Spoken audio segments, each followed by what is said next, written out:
This is the Insta360 Flow, and I'm going to be completely honest with you. When Insta360 told me that they're releasing a smartphone gimbal and they asked if I wanted to do a sponsored video on it, I said no.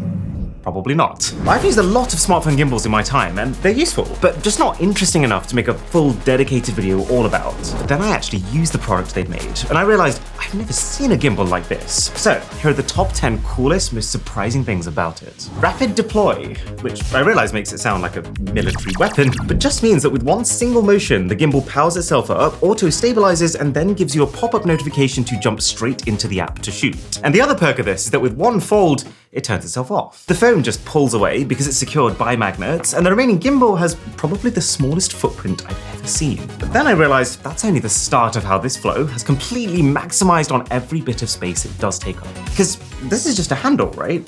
Well, no, the base has a hidden tripod inside of it. You're about to see why that's so important later. It's got the industry standard tripod mount, which means you can screw it into any professional camera gear, and then the end also doubles as a selfie stick. It adds an extra 22 centimeters of reach, which combined with the extra reach already present with the gimbal, takes the widest selfie you can capture from this when the phone's just in your hand, to this with the full setup. So what about the stabilization itself? Well, here's the thing with smartphone video. Providing you're in the daytime, your phone will use both optical image stabilization, where the lens physically moves up and down to counteract the wobbliness, and electronic image stabilization to further smooth out the rougher edges. And in this case, the Flow is basically acting like an extra layer of physical image stabilization.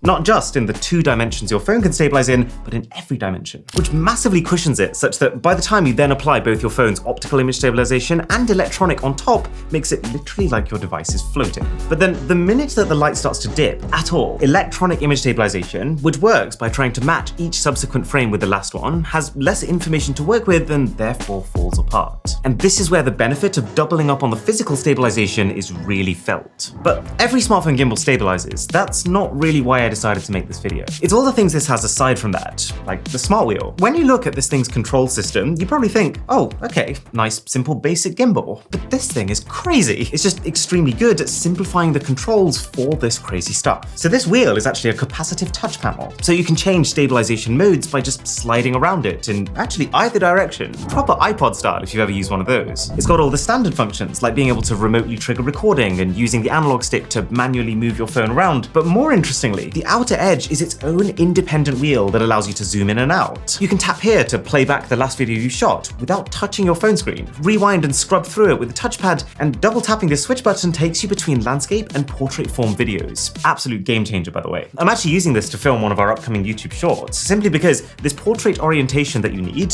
it keeps it locked in that. And then my favorite control, one tap of this rear trigger activates Deep Track. And this, we need to talk about. So by default, if you just tap that button, the software automatically selects what it thinks is the subject of the shot, uses AI to lock onto that object in real time, and then uses the gimbal to make sure the phone follows it. So for example, right now, moving my head back and forth, I'm dipping in and out of the frame. But with one tap of the Deep Track button, the phone recognizes my face and basically will not leave it ever again. You can even zoom in, and the tracking system automatically adjusts the way that it's tracking in real time to make sure that it does not lose sight of your face, which, first time I've ever seen a gimbal do that. You can draw on screen if you want to select something in particular and your phone will pick that up. And this means you just don't have to think when you're capturing those stupid experiments that you only do once in slow motion.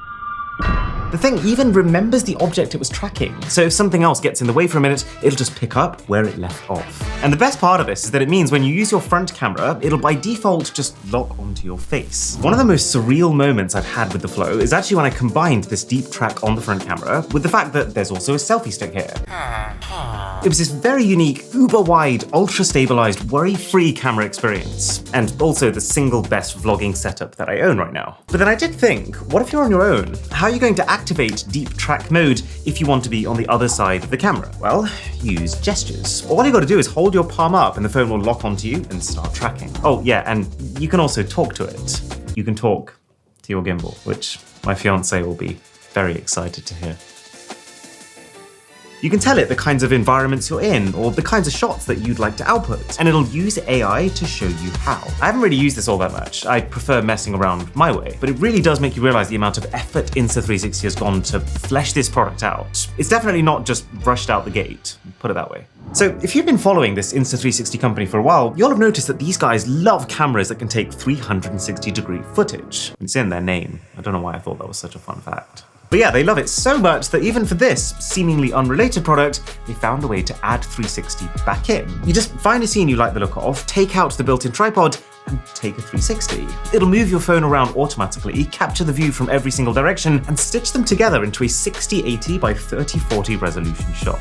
And there are actually a ton of creative effects like this. Like for one, if you enable first-person view mode, the zoom wheel changes function so that it can instead be used to make your phone do a barrel roll, which is about as disorienting as you would expect. Or dolly zoom, which is a pretty famous, very dramatic Hollywood effect. But here you just tap the subject you want to do it with, and then move your camera towards or away from it.